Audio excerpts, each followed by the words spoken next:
Chapter 30. 6. The daylight came. I rose at dawn.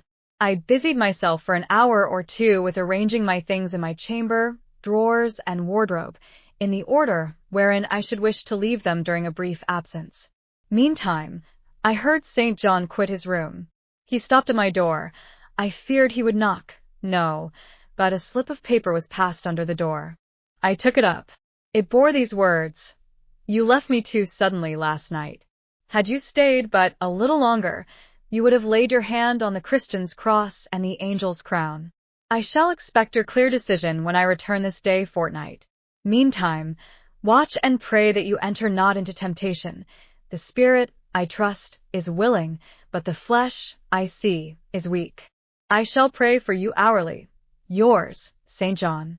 My spirit, I answered mentally, is willing to do what is right, and my flesh, I hope, is strong enough to accomplish the will of heaven, when once that will is distinctly known to me.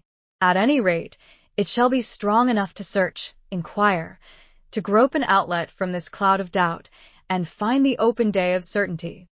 It was the 1st of June, yet the morning was overcast and chilly. Rain beat fast on my casement. I heard the front door open, and St. John pass out. Looking through the window, I saw him traverse the garden. He took the way over the misty moors in the direction of Whitcross. There he would meet the coach. In a few more hours I shall succeed you in that track, cousin, thought I. I too have a coach to meet at Whitcross. I too have some to see and ask after in England, before I depart for ever. It wanted yet 2 hours of breakfast time. I filled the interval in walking softly about my room, and pondering the visitation which had given my plans their present bent. I recalled that inward sensation I had experienced, for I could recall it, with all its unspeakable strangeness. He would not cross the door-stones of the house, except at night, when he walked just like a ghost about the grounds and in the orchard as if he had lost his senses, which it is my opinion he had, for a more spirited, bolder, keener gentleman than he was before that midge of a governess crossed him, you never saw, ma'am. He was not a man given to wine, or cards, or racing, as some are, and he was not so very handsome, but he had a courage and a will of his own, if ever man had. I knew him from a boy, you see, and for my part, I have often wished that Miss Eyre had been sunk in the sea before she came to Thornfield Hall. Then Mr. Rochester was at home when the fire broke out? Yes, indeed was he, and he went up to the attics when all was burning above and below, and got the servants out of their beds and helped them down himself, and went back to get his mad wife out of her cell. And then they called out to him that she was on the roof, where she was standing, waving her arms, above the battlements, and shouting out till they could hear her a mile off. I saw her and heard her with my own eyes. She was a big woman, and had long black hair. We could see it streaming against the flames as she stood. I witnessed, and several more witnessed, Mr. Rochester ascend through the skylight onto the roof. We heard him call, "Bertha." We saw him approach her, and then, ma'am, she yelled and gave a spring, and the next minute she lay smashed on the pavement. Dead, dead. Dead as the stones on which her brains and blood were scattered. Good God, you may well say so, ma'am. It was frightful. He shuddered. And afterwards? I urged. Well, ma'am, afterwards the house was burnt to the ground. There are only some bits of walls standing now. Were any other lives lost? No. Perhaps it would have been better if there had. What do you mean? Poor Mr. Edward, he ejaculated. I little thought ever to have seen it. Some say it was a just judgment on him for keeping his first marriage secret and wanting to take another wife while he had one living, but I pity him for my part. You said he was alive? I exclaimed. Yes, he is alive, but many think he had better be dead. Why? How? My blood was again running cold. Where is he? I demanded. Is he in England? He's in England. He can't get out of England, I fancy. He's a fixture now. What agony was this? And the man seemed resolved to protract it. He is stone-blind, he said at last. Yes, he is stone-blind, is Mr. Edward. I had dreaded worse. I had dreaded he was mad. I summoned strength to ask what had caused this calamity. It was all his own courage, and a body may say, his kindness, in a way, ma'am. He wouldn't leave the house till everyone else was out before him.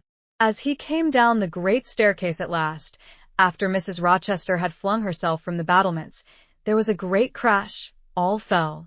He was taken out from under the ruins alive, but sadly hurt. A beam had fallen in such a way as to protect him partly, but one eye was knocked out, and one hand so crushed that Mr. Carter, the surgeon, had to amputate it directly. The other eye inflamed. He lost the sight of that also. He is now helpless, indeed, blind and a cripple. Where is he?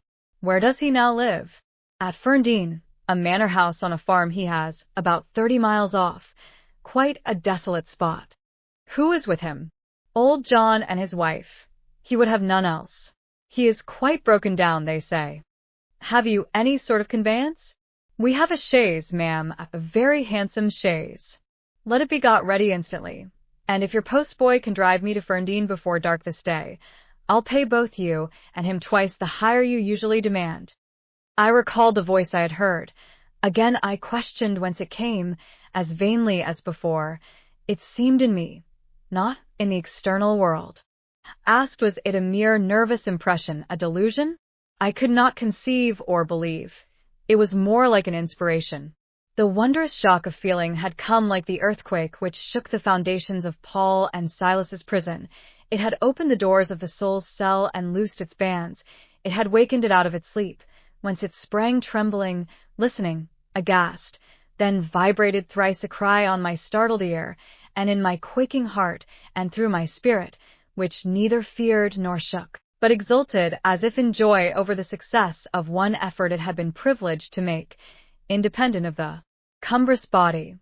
Ere many days, I said as I terminated my musings, I will know something of him whose voice seemed last night to summon me. Letters have proved of no avail. Personal inquiry shall replace them. At breakfast I announced to Diana and Mary that I was going a journey, and should be absent at least 4 days. Alone, Jane? They asked. Yes, it was to see or hear news of a friend about whom I had for some time been uneasy. They might have said, as I have no doubt they thought, that they had believed me to be without any friend save them, for, indeed, I had often said so, but, with their true natural delicacy, they abstained from comment, except that Diana asked me if I was sure I was well enough to travel. I looked very pale, she observed. I replied that nothing ailed me save anxiety of mind, which I hoped soon to alleviate. It was easy to make my further arrangements, for I was troubled with no inquiries, no surmises. Having once explained to them that I could not now be explicit about my plans, they kindly and wisely acquiesced in the silence with which I pursued them, according to me the privilege of free action I should under similar circumstances have accorded them.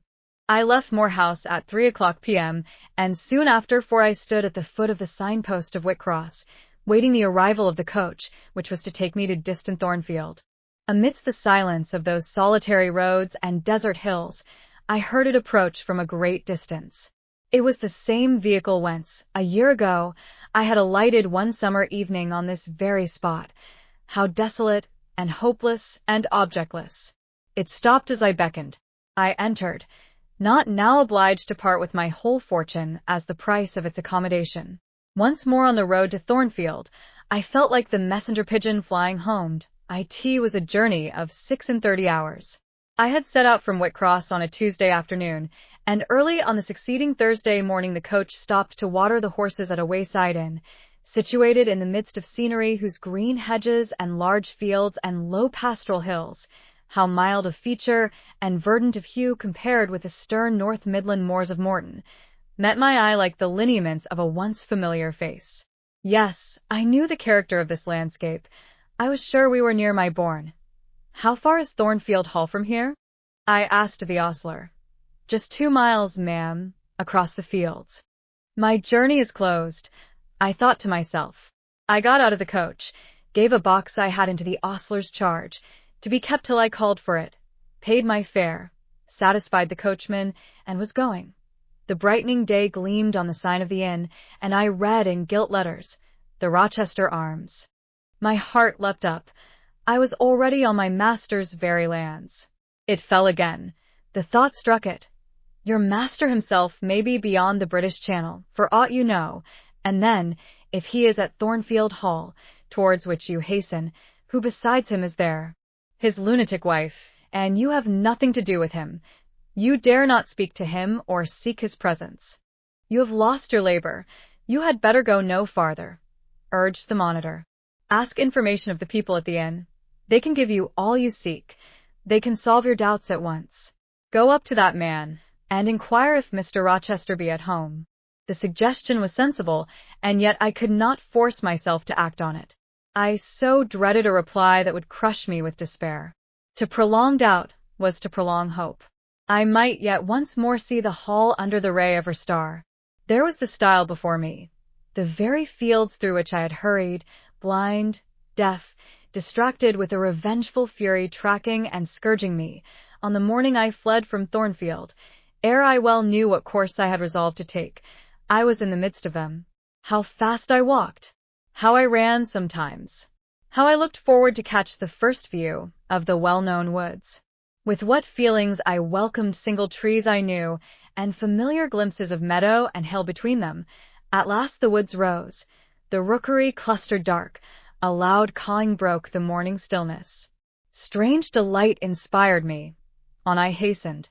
Another field crossed, a lane threaded, and there were the courtyard walls, the back offices, the house itself, the rookery still hid. My first view of it shall be in front, I determined, where its bold battlements will strike the eye nobly at once, and where I can single out my master's very window. Perhaps he will be standing at it. He rises early. Perhaps he is now walking in the orchard, or on the pavement in front. Could I but see him! But a moment! Surely, in that case, I should not be so mad as to run to him? I cannot tell. I am not certain. And if I did, what then? God bless him! What then?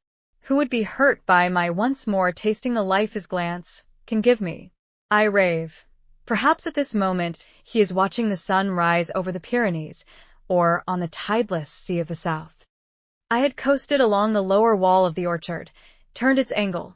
There was a gate just there, opening into the meadow, between two stone pillars crowned by stone balls. From behind one pillar I could peep round quietly at the full front of the mansion. I advanced my head with precaution, desirous to ascertain if any bedroom window blinds were yet drawn up. Battlements, windows, long front, all from this sheltered station were at my command. The crows sailing overhead perhaps watched me while I took this survey. I wonder what they thought. They must have considered I was very careful and timid at first, and that gradually I grew very bold and reckless. A peep, and then a long stare, and then a departure from my niche, and a straying out into the meadow, and a sudden stop full in front of the great mansion, and a protracted, hearty gaze towards it. What affectation of diffidence was this at first? They might have demanded. What stupid regardlessness now? Here an illustration. Reader, a lover finds his mistress asleep on a mossy bank. He wishes to catch a glimpse of her fair face without waking her. He steals softly over the grass, careful to make no sound. He pauses, fancying she is stirred. He withdraws. Not for worlds would he be seen. All is still. He again advances. He bends above her. A light veil rests on her features. He lifts it, bends lower. Now his eyes anticipate the vision of beauty, warm and blooming and lovely, in rest. How hurried was their first glance, but how they fix! How he starts! How he suddenly and vehemently clasps in both arms the form he dared not, a moment since, touch with his finger. How he calls aloud a name, and drops his burden, and gazes on it wildly. He thus grasps and cries, and gazes, because he no longer fears to waken by any sound he can utter, by any movement he can make. He thought his love slept sweetly. He finds she is stone dead. I looked with timorous joy towards a stately house. I saw a blackened ruin.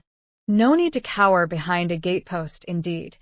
To peep up at chamber lattices, fearing life was astir behind them. No need to listen for doors opening, to fancy steps on the pavement or the gravel walk. The lawn, The grounds were trodden and waste. The portal yawned void.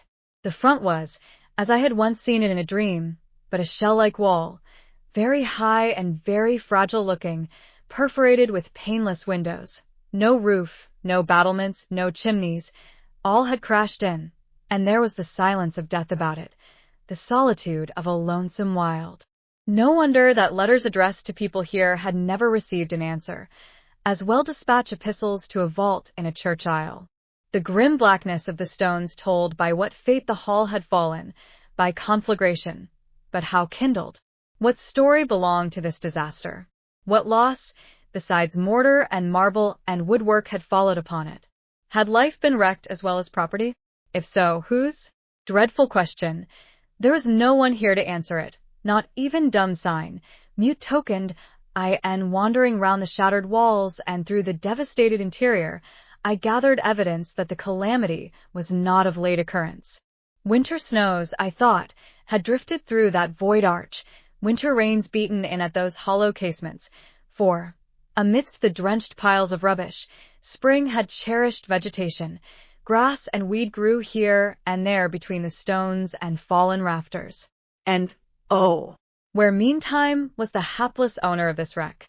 In what land? Under what auspices? My eye involuntarily wandered to the great church tower near the gates, and I asked, is he with Damer de Rochester, sharing the shelter of his narrow marble house? Some answer must be had to these questions. I could find it nowhere but at the inn, and thither, ere long, I returned. The host himself brought my breakfast into the parlor. I requested him to shut the door and sit down. I had some questions to ask him, but when he complied, I scarcely knew how to begin. Such horror had I of the possible answers. And yet the spectacle of desolation I had just left prepared me in a measure for a tale of misery. The host was a respectable-looking, middle-aged man. You know Thornfield Hall, of course? I managed to say at last. Yes, ma'am. I lived there once. Did you? Not in my time, I thought. You are a stranger to me. I was the late Mr. Rochester's butler, he added, the late. I seemed to have received, with full force, the blow I had been trying to evade. The late, I gasped. Is he dead? I mean the present gentleman, Mr. Edward's father, he explained. I breathed again. My blood resumed its flow, fully assured by these words that Mr. Edward, my Mr. Rochester, God bless him, wherever he was at least alive, was, in short, the present gentleman. Gladdening words. It seemed I could hear all that was to come, whatever the disclosures might be, with comparative tranquillity. Since he was not in the grave, I could bear, I thought, to learn that he was at the Antipodes. Is Mr. Rochester living at Thornfield Hall now?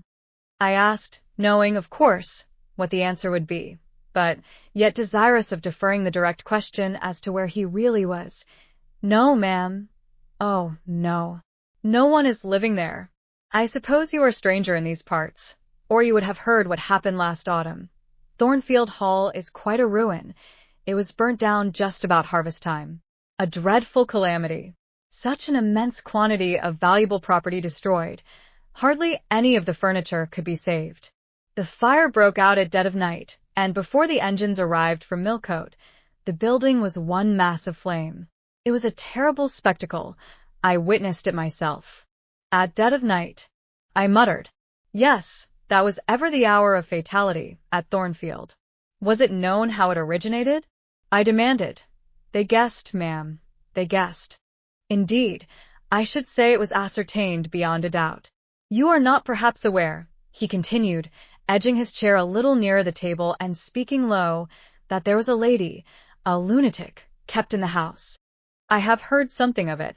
She was kept in very close confinement, ma'am. People even for some years was not absolutely certain of her existence.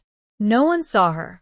They only knew by rumor that such a person was at the hall, and who or what she was it was difficult to conjecture. They said Mr. Edward had brought her from abroad, and some believed she had been his mistress.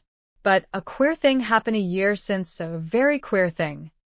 I feared now to hear my own story. I endeavored to recall him to the main fact. And this lady? "This lady, ma'am," he answered, "turned out to be Mr. Rochester's wife." The discovery was brought about in the strangest way. There was a young lady, a governess at the Hall, that Mr. Rochester fell in, but the fire, I suggested. "I'm coming to that, ma'am, that Mr. Edward fell in love with. The servants say they never saw anybody so much in love as he was. He was after her continually.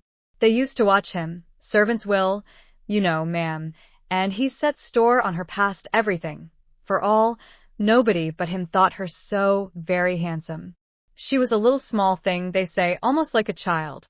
I never saw her myself, but I've heard Leah, the housemaid, tell of her. Leah liked her well enough. Mr. Rochester was about 40, and this governess not 20, and you see, when gentlemen of his age fall in love with girls, they are often like as if they were bewitched. Well, he would marry her." "You shall tell me this part of the story another time," I said, "but now I have a particular reason for wishing to hear all about the fire. Was it suspected that this lunatic, Mrs. Rochester, had any hand in it?" "You've hit it, ma'am. It's quite certain that it was her and nobody but her that set it going. She had a woman to take care of her called Mrs. Poole, an able woman in her line, and very trustworthy, but for one fault, a fault common to a deal of them nurses and matrons. She kept a private bottle of gin by her, and then took a drop overmuch.